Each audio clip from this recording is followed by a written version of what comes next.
नमस्कार दोस्तों। Trade with professor YouTube channel पे आपका स्वागत है। हम आज से सेंसेक्स की एक्सपायरी के लिए, सिर्फ स्पेशली एक्सपायरी के लिए हम नया सीरीज चालू कर लिए। सेंसेक्स की एक्सपायरी के दिन हम उसमें ट्रेड प्लान कैसे बना सकते हैं उसका वीडियो आपको पहले, मतलब एक्सपायरी के पहले आपको मिल जाएगा। जैसे ही आपने देखा होगा निफ्टी कैसा वर्क कर रहा है, और अकॉर्डिंग टू आवर प्रेडिक्शन और निफ्टी एक्चुअली वैसा ही वर्क कर रहा है। जैसे निफ्टी एक्सपायरी में हमारा काम अच्छा हो रहा है, जो वैसे ही हमने नया सीरीज सेंसेक्स एक्सपायरी के लिए बना लिया है। जैसे निफ्टी में कहीं पर रेजिस्टेंस ले रहा है, सेम है सेंसेक्स में भी कई कई पॉइंट पर एक्सपायरी है। तो हम प्लान कैसा कर सकते हैं, और कहाँ पे रेजिस्टेंस ले रहा है, कहाँ पे सपोर्ट बना रहा है, और हम कैसे उसको टैकल कर सकते हैं, इसके लिए हम आज एक्सपायरी के लिए, कल के एक्सपायरी के लिए हम आज वीडियो बना रहे हैं। तो जैसे हमने डिस्कस किया निफ्टी में, जैसे क्लस्टर जोन बनाए, सपोर्ट जोन बनाए, उसके हिसाब से सेंसेक्स में भी बना हुआ है। तो हम कल के लिए मेजरली एक्सपायरी के लिए हम ट्रेड प्लान कैसा बनाएंगे, चलो आज डिस्कस कर लेते हैं हम। तो हमें जैसे निफ्टी में दिख रहा है वैसे ही सेंसेक्स में भी दिख रहा है। जैसे यहाँ पे हम देख सकते हैं, यहाँ पे सेंसेक्स में दो रेजिस्टेंस पॉइंट्स खड़े हुए हैं, या जैसे कि 84889 और 84705, ये हमारे लिए रेजिस्टेंस पॉइंट रहेंगे। इसमें भी हम तीन केसेस डिस्कस करने वाले हैं, जैसे कि फ्लैट, गैप अप और गैप डाउन।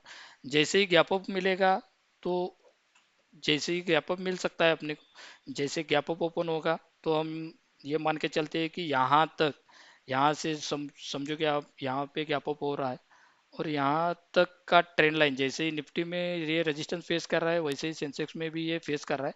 ये जब तक ट्रेंड लाइन ब्रेकआउट नहीं मिलता है तब तक हम उसका वेट करना है। जब ब्रेकआउट मिलेगा तभी उसमें हम ट्रेड प्लान एक्टिवेट करेंगे, अदरवाइज कॉल साइड के चांसेस यहाँ पे थोड़े कम दिख रहे हैं, क्योंकि यहाँ पे हर्डल ज़्यादा दिख रहा है। जैसे कि आपको फ्लैट में अगर नीचे की तरफ जाना चलता है, और यहाँ पे कहीं पे अगर रेजिस्टेंस बना रहा होगा, तो हम एक डाउन साइड के लिए ये क्लस्टर जोन की तरफ मूव करने के लिए यहाँ तक हम कैरी कर सकते हैं। और अगर ये मेजर क्लस्टर जोन या फिर मेजर सपोर्ट जोन भी ब्रेक होता है, तो हम नीचे के लिए टारगेट लेकर हम यहाँ पे ट्रेड प्लान बना सकते हैं।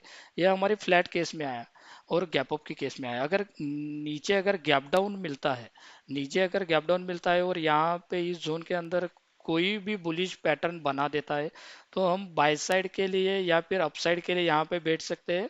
और यहाँ तक ये ट्रेंड लाइन तक का जो भी रहेगा, ये ट्रेंड लाइन तक का हम उसका टारगेट लेके चल सकते हैं।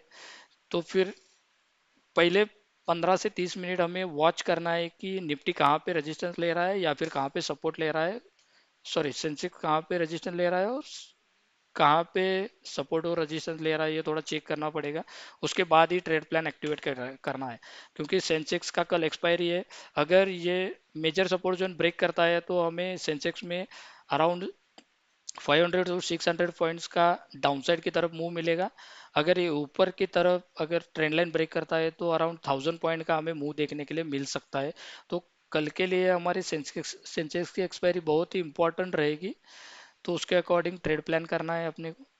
और अगर आपका कुछ क्यूरीज रहता है या फिर डाउट्स रहता है या फिर कोई भी सजेशन रहता है, तो प्लीज़ अपने हमारे कमेंट सेक्शन में आप कमेंट करके ज़रूर बताइएगा, तो उसके तरह हम आगे आपके क्यूरीज या फिर डाउट जो भी है तो सॉल्व करने का ट्राई करेंगे। Thank you for watching.